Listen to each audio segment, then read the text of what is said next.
সাগর, নদী আর বিচ্ছিন্নতার সঙ্গে যুদ্ধ করে বেঁচে থাকা ভোলার চরাঞ্চলের মানুষ আজ চিকিৎসা সেবার অভাবে আরও এক কঠিন বাস্তবতার মুখোমুখি হচ্ছেন তারা।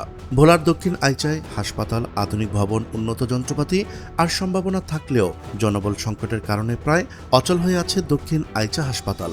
রাজস্ব খাতে অন্তর্ভুক্ত না হওয়ায় চিকিৎসক ও প্রয়োজনীয় কর্মচারী নিয়োগ বন্ধ থাকায় প্রতিদিন দুর্ভোগ বাড়ছে সাধারণ মানুষের।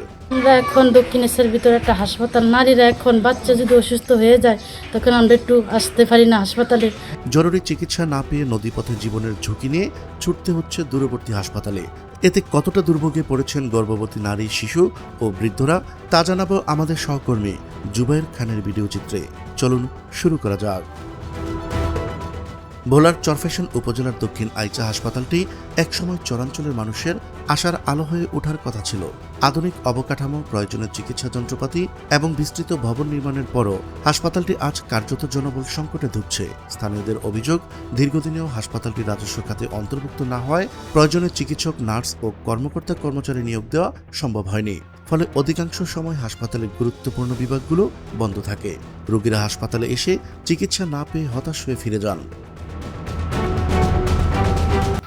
আমাদের এই দুর্গম দক্ষিণ অঞ্চলের মানুষের স্বাস্থ্যসেবা সুনিশ্চিত করার জন্য 20 শয্যা বিশিষ্ট একটি হাসপাতাল নির্মিত হয়েছিল দীর্ঘদিন আগে। কিন্তু আমাদের এখানে সঠিক পরিচর্যার কারণে, আমাদের এই হাসপাতালের সঠিক পরিচর্যার ডাক্তার না থাকার কারণে আমাদের অত্র অঞ্চলের অনেক রোগী সেবা না পেয়ে মারা যাচ্ছে। অনেক ক্ষেত্রে জরুরি রোগীদের চরফ্যাশন সদর হাসপাতাল কিংবা ভোলা জেলা শহরে নিয়ে যেতে হয়। আর এই যাত্রাপথ যেন হয়ে ওঠে জীবন মৃত্যুর লড়াই। স্থানীয় বাসিন্দারা জানান, গভীর রাতে প্রসব ব্যথা নিয়ে আসা গর্ভবতী নারী কিংবা অসুস্থ শিশুদের নিয়ে নদীপথ পাড়ি দিতে গিয়ে অনেক পরিবারকে চরম দুর্ভোগে পড়তে হয়। সময় মতো চিকিৎসা না পাওয়ার ঝুঁকি বাড়ছে রোগীদের। 4টি ইউনিয়নের প্রায় লক্ষাধিক লোক বসবাস করে।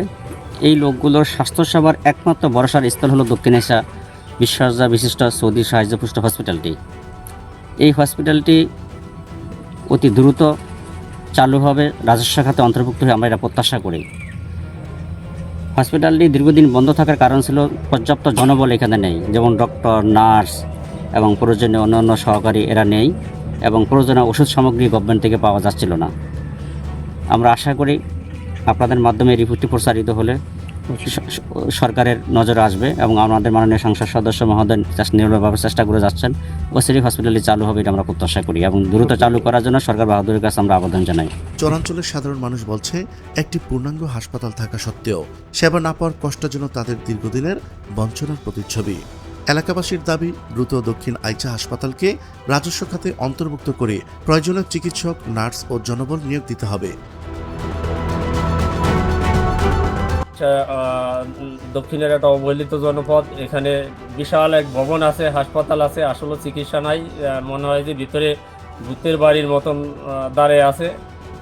এখানে সরকারের বিশাল একটা সম্ভাবনাময় জায়গা, আর উপকূলীয় এলাকায় আমরা চিকিৎসা সহযোগিতা পাওয়ার মতো একটা জায়গা।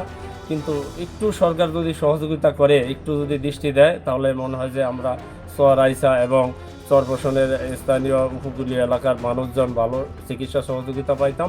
একই সঙ্গে হাসপাতালের সার্বিক তদারকি বাড়িয়ে নিয়মিত চিকিৎসা সেবা নিশ্চিত করতে সরকারের জরুরি পদক্ষেপ প্রয়োজন বলে মনে করছেন সচেতন মহল। চরাঞ্চলের মানুষের জন্য দক্ষিণ আইচা হাসপাতাল শুধু একটি চিকিৎসা কেন্দ্র নয়, এটি তাদের বেঁচে থাকার শেষ ভরসা। অথচ অবহেলা আর প্রশাসনিক জটিলতায় সেই ভরসার জায়গাটি আজ অনিশ্চয়তায় ঘেরা।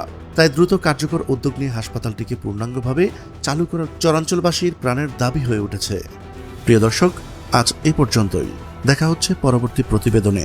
ততক্ষণ পর্যন্ত চোখ রাখুন আমাদের ইউটিউব চ্যানেল বায়োস্কোপ ও ফেসবুক পেজ বাংলার চোখে। মহান আল্লাহ তাআলা সবাইকে ভালো রাখুক, সুস্থ রাখুক।